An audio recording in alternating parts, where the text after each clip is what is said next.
अस्सलाम वालेकुम। I hope आप सब लोग खैरियत से होंगे। तो आज हम बात करने जा रहे हैं कि व्हाट इज़ फॉरेक्स ट्रेडिंग। आपने सुना होगा लोग घर बैठ के फॉरेक्स ट्रेडिंग से पैसा कमा रहे हैं, लेकिन ये फॉरेक्स ट्रेडिंग होती क्या है?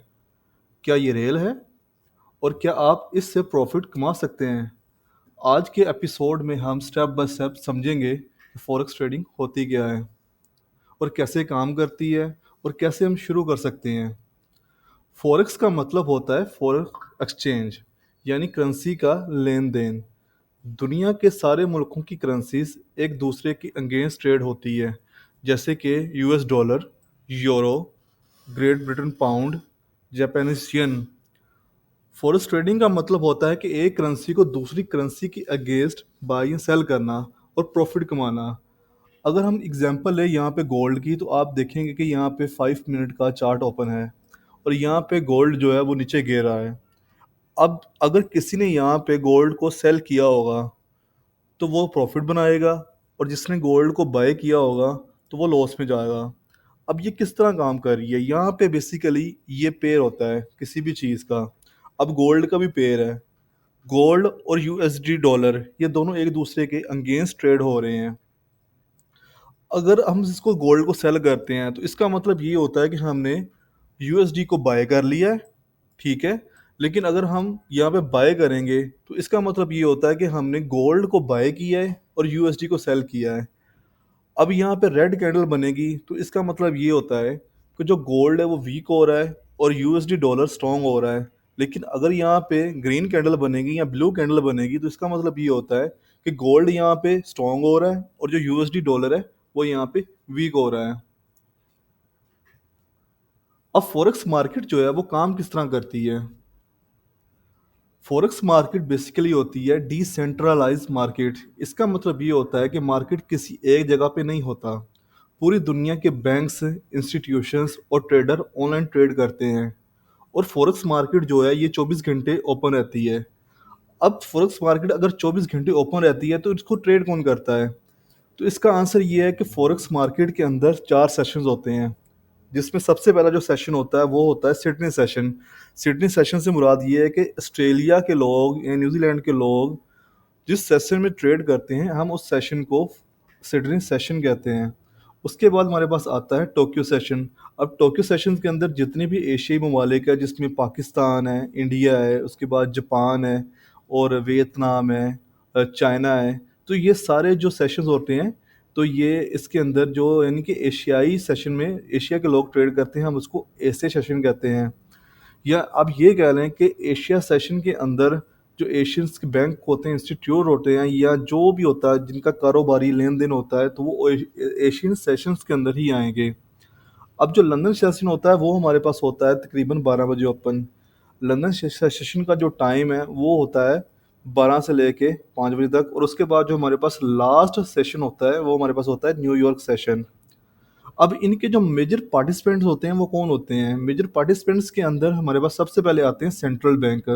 किसी भी कंट्री का जो सेंट्रल बैंक है जब वो ट्रेड करता है या लेन देन करता है तो वो इसका एक मेजर पार्ट होता है।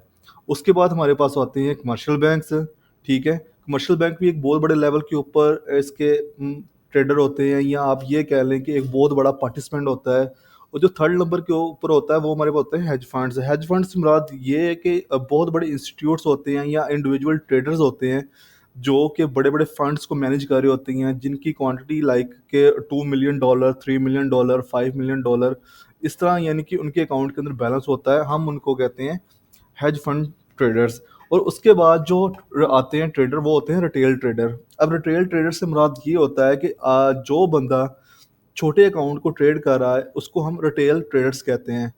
रिटेल ट्रेडर ये भी होता है कि आपका पास अगर लाइक के $100 है तो आप रिटेल ट्रेडर में आओगे। अगर आपके पास 1000 है तब भी आप रिटेल ट्रेडर में आओगे।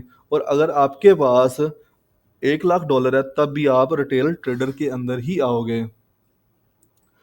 अब अगर हम बात करें तो हमारे पास जो करेंसी पेयर्स होते हैं इनमें सबसे जो अच्छी करेंसी होती है या सबसे ज़्यादा जो ट्रेड होते हैं उनमें कौन कौन सी करेंसी है? तो उनमें सबसे ज़्यादा ट्रेड होने वाली करेंसी है वो हमारे पास होती है यूरो यूएसडी। उसके बाद हमारे पास होता है ग्रेट ब्रिटेन पाउंड और जापानी यन। उसके बाद जो थर्ड नंबर के ऊपर करेंसी है वो होती है हमारे पास यूएसडी जेपीवाई। और जो सबसे लास्ट के अंदर और सबसे वोलेटाइल करेंसी है वो हमारे पास होती है गोल्ड वर्सेस यूएस डॉलर।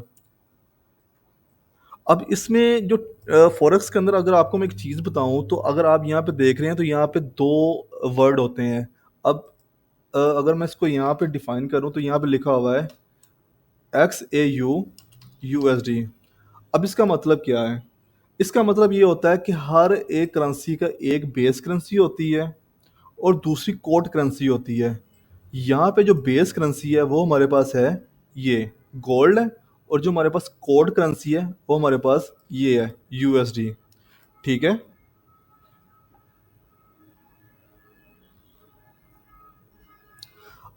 अगर हम बात करें तो यहाँ पे लाइक कि अभी प्राइस जो है इसकी गोल्ड की चल रही है अप्रोक्सीमेटली 3252, यानी कि यहाँ पे ये अभी ट्रेड कर रहा है। तो ये जब नीचे आ रहा है तो इसके अंदर जितने भी डिजिट्स चेंज हो रहे हैं, तो वो डिजिट्स के अंदर ही ये आपका प्रॉफिट और लॉस आपको शो करेगा। अब हम बात करते हैं कि फॉरेक्स ट्रेडिंग से हम पैसा कैसे बना सकते हैं। आप प्रॉफिट तब बनाते हैं जब आप सही डायरेक्शन में ट्रेड लेंगे। अगर कोई बंदा इस जगह पे आके बाय करता है गोल्ड को, अगर गोल्ड यहाँ से ऊपर जाना शुरू होता है, यानी कि ये इस तरह से ऊपर जाना शुरू होता है,